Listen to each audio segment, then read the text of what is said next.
નમસ્કાર. ચાલો આજે વિજ્ઞાનના 5મા પ્રકરણ જૈવિક ક્રિયાઓમાં આપણે ઊંડા ઉતરીએ અને એમાં પણ એક બહુ જ રસપ્રદ વિષય સમજવાના છીએ સ્વયંપોષી પોષણ. સંજય મેથ્સ એન્ડ સાયન્સ એકેડમીની આ રજૂઆતમાં સૌનું સ્વાગત છે. ક્યારે એવો વિચાર આવ્યો છે કે આ લીલીછમ વનસ્પતિઓ જે એક જ જગ્યાએ ઊભી રહે છે એ પોતાનો ખોરાક પોતાનું જમવાનું બનાવતી કેવી રીતે હશે? બહુ જ રસપ્રદ સવાલ છે, બરાબર ને? તો ચાલો આજે આપણે સાથે મળીને આ રહસ્ય પરથી પડદો ઉઠાવીએ.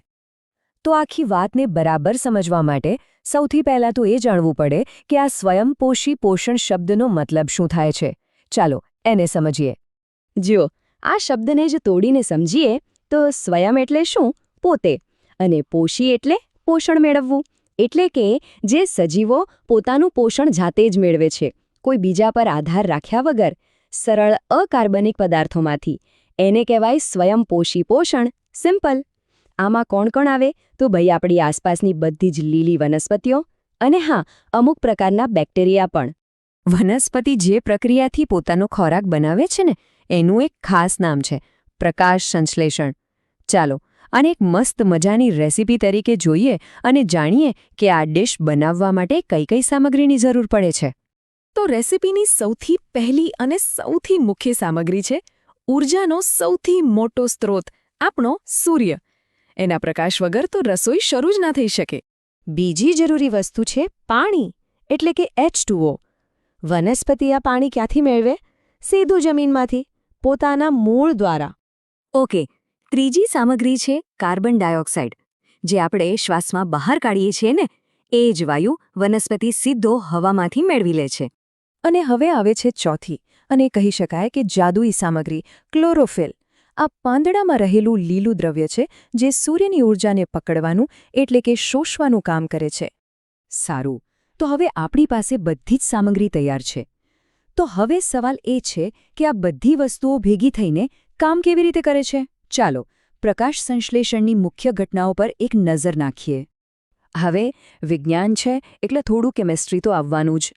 આ આખી પ્રક્રિયાનું રાસાયણિક સમીકરણ અહીં આપેલું છે. જુઓ, 6 અણુ કાર્બન ડાયોક્સાઇડના અને 12 અણુ પાણીના. આ બંને સૂર્યપ્રકાશ અને ક્લોરોફિલની હાજરીમાં પ્રક્રિયા કરે છે અને બનાવે છે શું? ગ્લુકોઝ, જે વનસ્પતિનો અસલી ખોરાક છે. સાથે સાથે 6 ઓક્સિજનના અણુ અને 6 પાણીના અણુ પણ છૂટા પડે છે. અને હા, આ જે ઓક્સિજન બન્યો ને, એ જ તો છે જે આપણને જીવાડે છે. આ આખી પ્રક્રિયાને આપણે 3 સરળ સ્ટેપમાં સમજી શકીએ. પહેલું, ક્લોરોફિલ સૂર્યની પ્રકાશ શક્તિને શોષી લે છે. બીજું, આ પ્રકાશ શક્તિનું રાસાયણિક શક્તિમાં રૂપાંતર થાય છે અને પાણીના અણુઓ તૂટે છે. અને ત્રીજું, કાર્બન ડાયોક્સાઇડનું રિડક્શન થઈને ફાઇનલી કાર્બોદિત એટલે કે આપણો ગ્લુકોઝ તૈયાર થાય છે. ચાલો, વનસ્પતિએ ખોરાક તો બનાવી લીધો, પણ જે ખોરાક તરત જ વપરાતો નથી, એનું શું થતું હશે? એ ક્યાંક તો સંગ્રહ થતો હશે ને? ચાલો એના વિશે વાત કરીએ. હવે આ માહિતી ખરેખર બહુ રસપ્રદ છે.